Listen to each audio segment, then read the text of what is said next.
In today's video podcast, we'll be taking up the same category as last time, nothingness.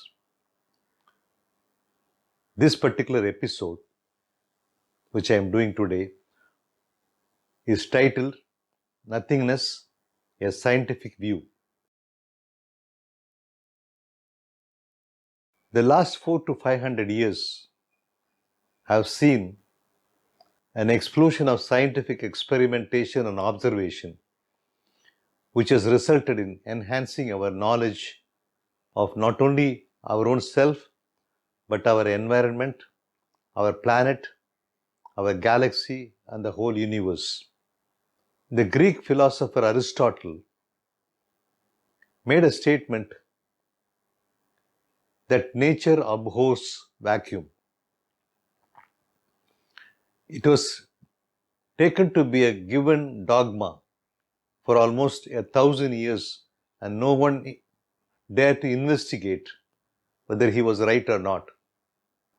It was only when the discovery of barometer took place, which measures the pressure of air in the atmosphere at various locations, that we came to realize that a column of air does have certain amount of mass.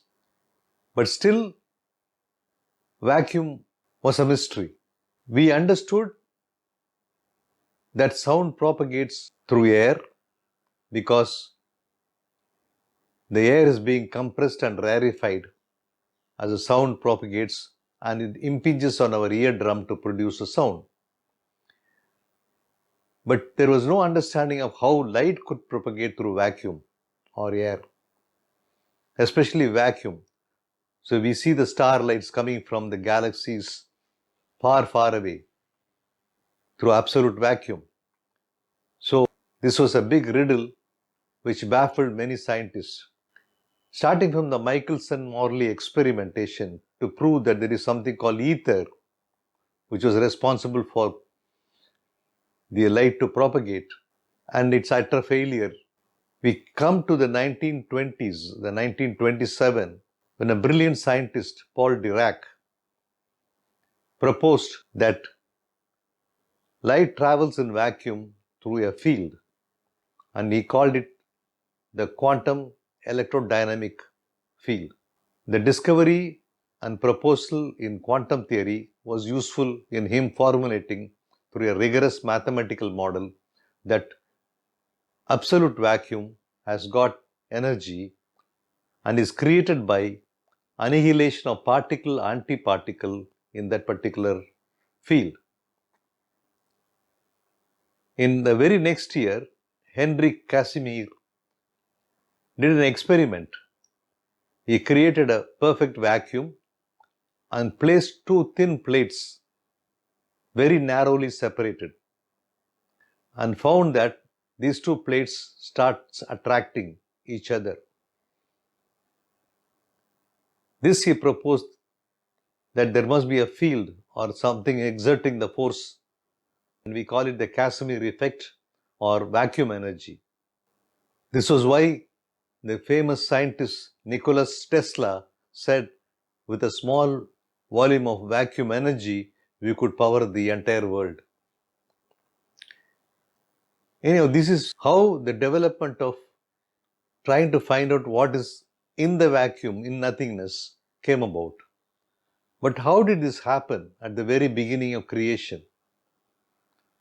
At the very start of the Big Bang, when the universe was born? Recent studies through the Planck satellite have revealed certain anomalies in the background microwave radiation. And scientists have started inquiring as to why this should be so.